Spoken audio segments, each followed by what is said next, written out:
যিনি তার জীবনের বড় একটা সময় দাওয়াত ও তাবলীগের পিছনে ব্যয় করেছেন, যিনি মৌলানা সাদ সাহেবকে তার ছোটবেলা থেকেই চিনেন জানেন, আমাদের নোয়াখালী জেলা মারকাজের আহলে শুরা জনাব মৌলানা গোলামুর রহমান সাহেব, জনাব মৌলানা গোলামুর রহমান সাহেব।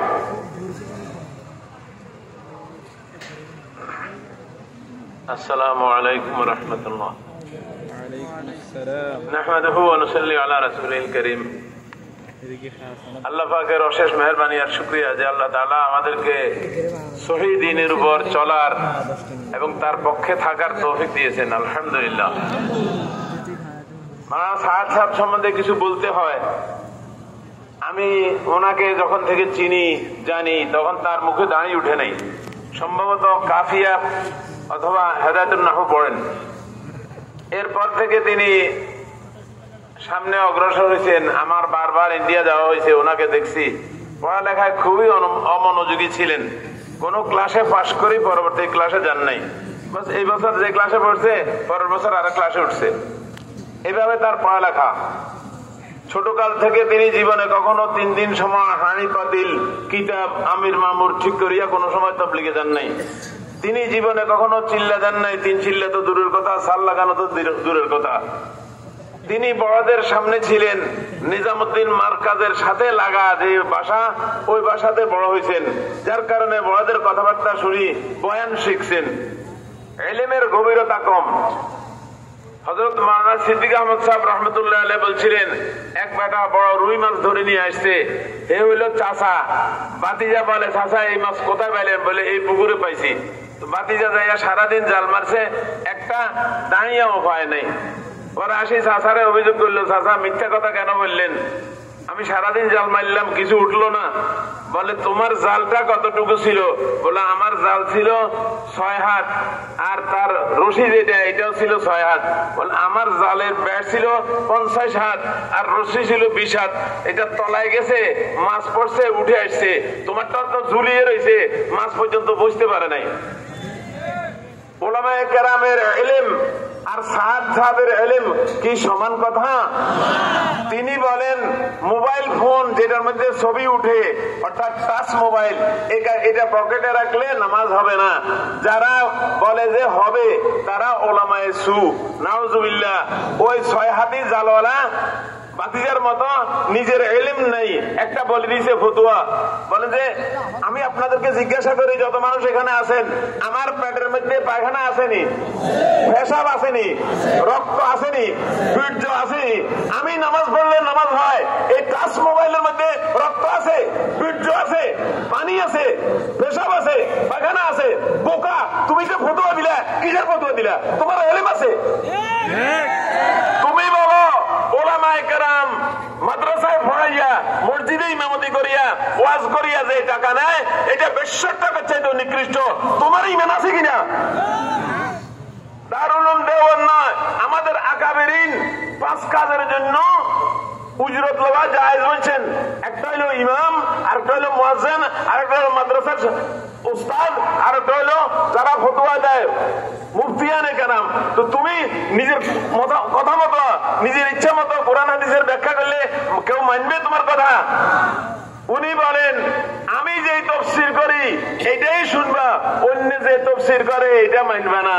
অর্থাৎ আমার চাইতে বড় মুফাসসির দুনিয়াতে আসে নাই, আমি শ্রেষ্ঠ মুফাসসির। নাউযুবিল্লাহ। এজন্য ওনার অহমিকা, ওনার অহংকার ওনাকে অধঃপতনের অতল তলে নিয়ে গেছে। ওনার মূল ভিত্তি হলো ইহুদি।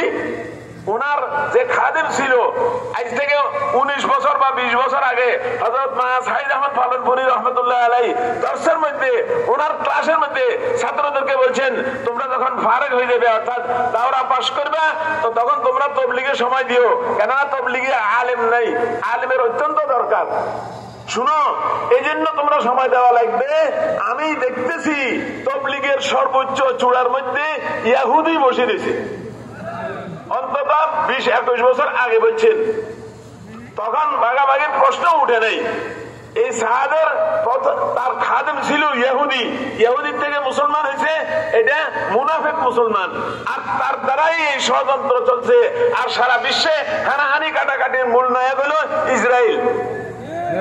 এই জন্য আমাদের এই দেশের মন্ত্রিসভার মধ্যে একজন ছিল, কি বলে, শেখ আব্দুল্লাহ। উনি মারা গেছে, আল্লাহ ওনাকে বেহেশত নসিব করুক। উনি বলে গেছেন, আমি জানি বাংলাদেশে ইহুদিদের টাকা আসছে, কে কত ভাগ পাইছে এইটাও আমি জানি। আজকে হয়তো উনি জিন্দা থাকলে ওনার থেকে আমরা শুনে নিতে পারতাম। এই জন্য ইহুদিদের টাকা খাইয়া এরা এরকম করতেছে। যেদিন তারা হামলা করছে সেদিন আমাদের হযরত নাওয়াজ সাহেব দামাত বারাকাতুম বারবার বলছেন, তোমাদেরকে আমরা টঙ্গীর মাঠে এই জন্য পাঠাচ্ছি না যে তোমরা মারামারি করবা, মার খাইলেও মারবে না, তোমরা ওখানে অবস্থান করবা, তোমাদের অবস্থান দেখি তারা যেন হামলা করার কি না করে, সাহস না করে। কিন্তু ঘুমন্ত সাথীদেরকে পাকা দাড়িওয়ালা বগুড়ার এক সাথীকে গলা দিয়ে জবাই করে দিছে। এর চাইতে কঠিন কাজ, এর চাইতে নৃশংস কাজ আর হইতে পারে? আমি সরকারের কাছে আবেদন করব, আপনারা ক্ষমতায় আছেন, আল্লাহ পাক বসাইছেন, এমন মুহূর্তে আসি ক্ষমতা লইছেন যে সময় দেশ টলটলায়মান, যেন দেশের উপর দিয়ে ভূমিকম্প প্রবাহিত হয়েছে। আল্লাহ আপনাদেরকে মজবুতি দান করুক, ইস্তেকামাত দান করুক। আপনাদের কাছে আমাদের দুই দাবি। এক দাবি, সাহাবীরা এই দেশের তাবলীগের নামে কোনো কার্যক্রম, তাদের কোনো কর্মসূচি পরিচালনা করতে যেন না পারে। দ্বিতীয়ত, ময়দানে যারা খুনের সাথে জড়িত তাদের একজনকে যেন ছাড় না দেওয়া হয়, বিচারের আওতায় আনি, যদি ফাঁসির উপযুক্ত হয় ফাঁসি দেওয়া হয়, যদি জেলের উপযুক্ত হয় জেল দেওয়া হয়। আর তাদের যত আস্তানা আছে সরকারিভাবে যেন নিষিদ্ধ করা হয়।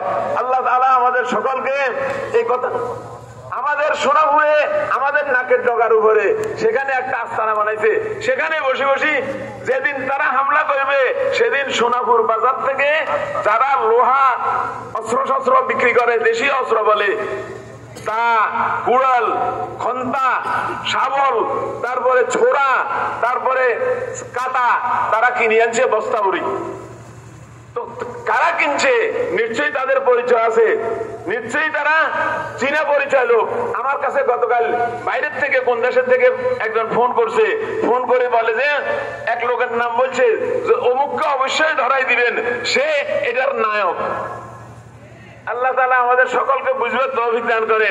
আমাদের সরকার প্রধান যিনি, তার কাছে বিনীত নিবেদন থাকবে এটা যে আমরা সহজ সরল মানুষ, সহজভাবে আপনাদের কাছে বিচারের প্রার্থী হয়েছি।